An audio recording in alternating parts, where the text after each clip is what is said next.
Hey everyone! Today we're going to take a look at several different types of empty cart detectors. Now, as most of you probably know, the vanilla detector rail in Minecraft, as you see down there, detects any sort of cart, regardless of if someone is inside of it or not. So instead, members of the Minecraft community have created several various ingenious methods of empty cart detection, and I'll be going over 6 of these, as you see there, in this video. The first detector I'm going to show you is actually one that no longer works in the latest Minecraft version, but I'm going to show it to you anyway just for historical purposes. Now, the whole reason why this one no longer works is because it relies on the old style glitch boosters, and they used to be a very popular way of propelling carts before powered rails were introduced to Minecraft.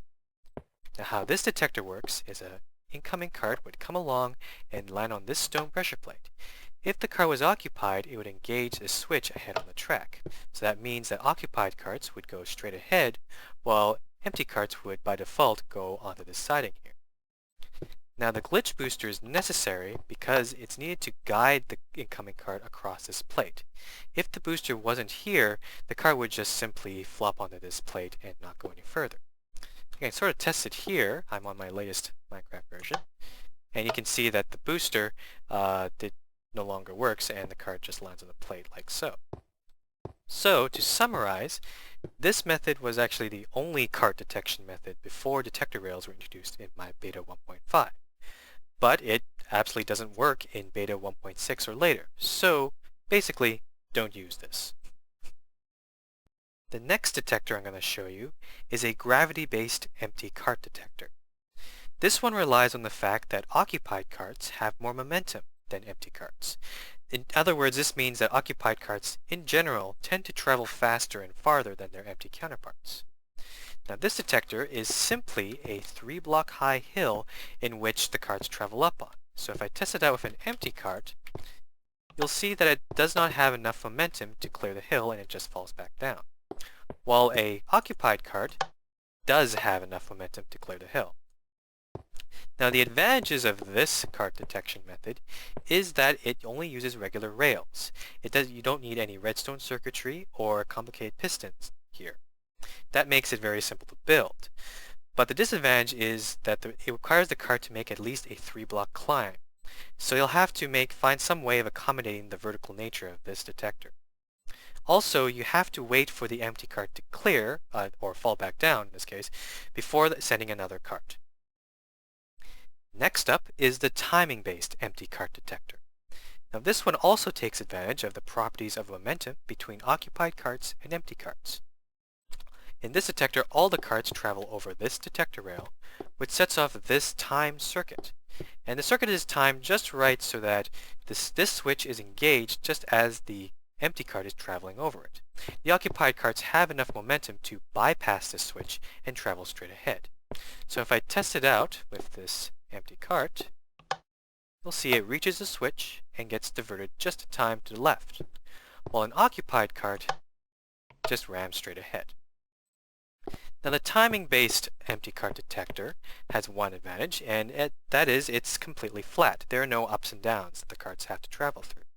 But it has one very big disadvantage, and that is it requires very precise timing as well as a consistent incoming cart speed.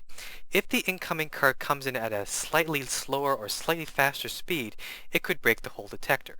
And because of that, that's why this detector is considered to be a bit more unreliable than the others. Alright, so we're halfway done, and these last 3 detectors are the ones that I would highly recommend that you use in your current rail systems and stations. And this one, right now, is what I like to call a track jumping empty cart detector. It's called track jumping because in this case the cart does end up landing on this stone pressure plate, but needs some way of getting back on the track and going forward again. And in this case, that mechanism is a piston. So the cart will come along this plate, get hit by this piston, and get pushed onto this powered rail and back onto the track. If I test it out, use an empty cart, get to the left there, while if I use an occupied cart, straight forward. In a lot of ways, this system is sort of the descendant of the old school detector that used the glitch boosters, but this time instead of using a glitch booster, it uses a piston. So the advantage of this detector is that it's also entirely flat, just like the timing-based detector. But the disadvantage is it might be a bit jarring for the player to get shifted by that piston.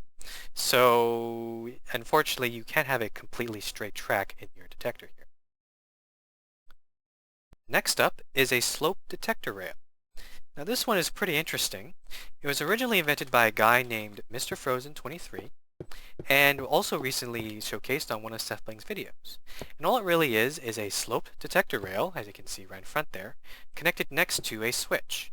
So if I test this out, with an empty cart, see that goes onto the right, but if I get into this cart, I somehow end up on the left. Now compared to all the other detectors, this one is probably the most simple to build and the most compact of all of them. But it has a few caveats. Firstly, the cart has to go down one block. Second, the cart has to travel at full speed before reaching the detector rail. And thirdly, and I think this is the biggest thing, is that this one might be a bug that may be fixed in the future. So this is not normal behavior that I would expect from a detector rail. So all I can say is use this at your own risk. They may never ever fix this bug. The behavior will always stay the same, but you never know. You might see this disappear, this functionality gone in a future Minecraft update. Alright, so last but not least, this one I like to call as a plate on a fence empty cart detector. And this one is probably my personal favorite.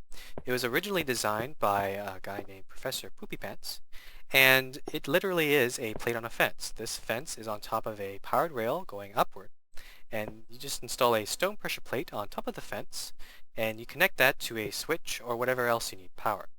So if I test it out with an empty cart here, we'll see that goes onto the left, and if I get into this one, I hit the plate and go straight through. So this one is also pretty simple to build and pretty compact.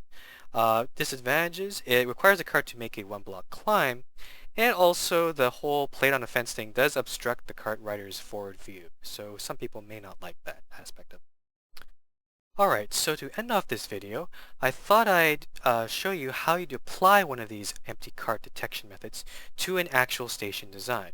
In this particular case, it would be the next version of my minecart rapid transit station, which I'm still working on. So here I've got my arrival bay from my last video. I've added a few additions to it, and in front of it, for any departing carts, I've installed a plate on a fence. And what this will do is ensure that all the occupied carts will go straight ahead toward the next station, and all the empty carts will end up going in this way, probably towards a dispenser of some sort. So I can show you this in action. I will get myself a cart. So if I get in here, around the bay here, oh, I also made the door open. If I stay in this cart, I got a little chime is going. I'll go straight ahead. If I do the same thing, I'll go back over here, and actually I will arrive, and actually leave the cart this time, and you'll see the cart will end up going in that direction instead. So, yep, that's all I wanted to show you. Thanks for watching, and I hope this video helps you choose the right empty cart detection best for you. Thank you.